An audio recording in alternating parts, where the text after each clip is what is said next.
Marites, sinabi na kay Ramon na kinilong siya ni Rigor.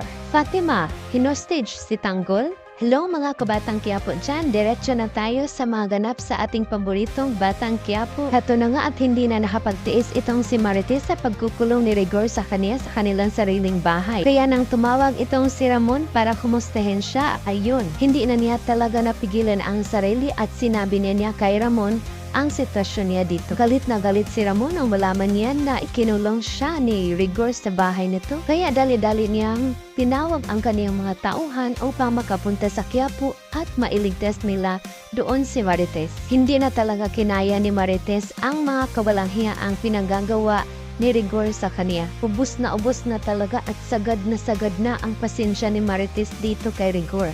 Kaya naman Ramon, bilisan mo na ang pagpunta doon sa Quiapo para mailigtas mo na itong si Marites dahil baka magpang-abot pa kayo na naman ni Rigor. Samantala, itong si Fatima naman, naku, Diyos ko po, mukhang kiki na pinayata niya itong si Tanggol. Naku po, Fatima, ano bang napasok dyan sa kukote mo at diyan pang si Tanggol ang napili mong kidnapin. Grabe, matindi talaga ang pangangailangan nitong si Fatima. Hala ka Fatima, magkakasubukan talaga kayo ni Tanggol.